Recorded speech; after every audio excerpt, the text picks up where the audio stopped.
we'll just say that there is idolatry in the human heart.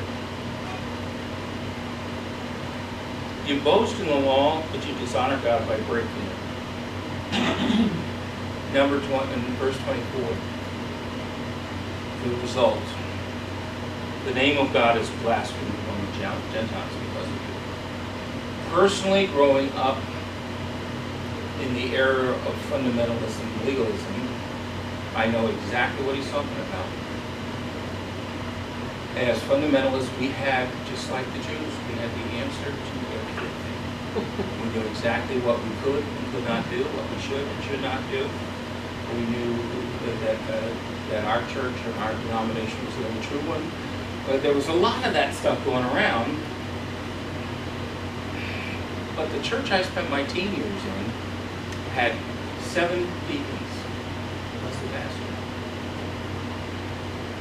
5 of those deacons had daughters, as we said back in those days, who had to get married, and the other 2 had sons. All right? I'm not condemning those men. I'm just saying legalism didn't work. And it was probably more likely to have pushed their children away from the righteousness of God and drawn them to it. We cannot perfectly keep every human law, let alone the law of God.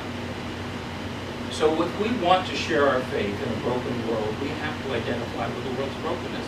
We don't have to take it on ourselves. We don't have to go back to it. We don't have to become more broken. But we have to acknowledge that we're fallen. We were fallen too. And we did not work our way out on our own by doing righteous things. How did we get out? Well, God got in.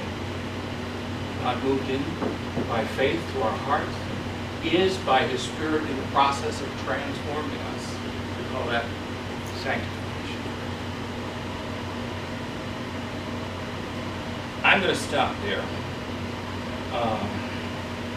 Next week we'll pick up in the next paragraph.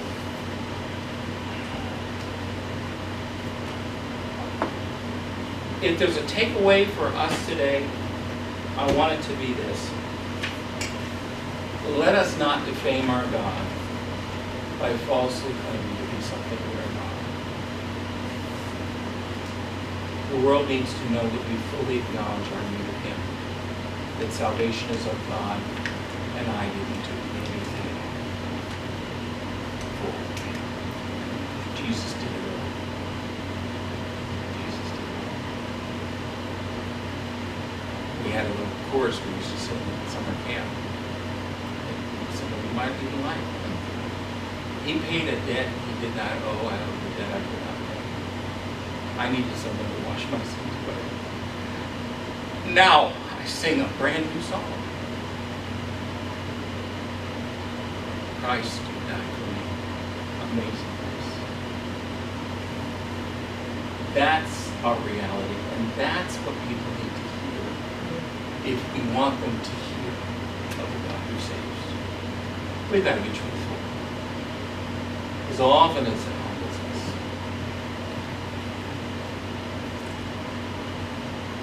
I tend not to be the most gracious person when I call people and send me a wrong bill and that kind of thing. I'm not proud of that. Sometimes I'm maybe too proud of standing up for myself, but I'm not proud of that. I make a practice when I see that Ralph has been around for the last half hour. I apologize to the person.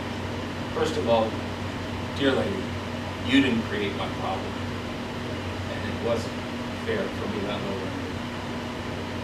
And I apologize. Will you forgive me?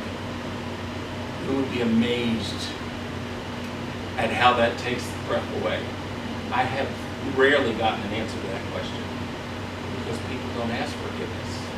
That's why they say like that. But we should. The world should know that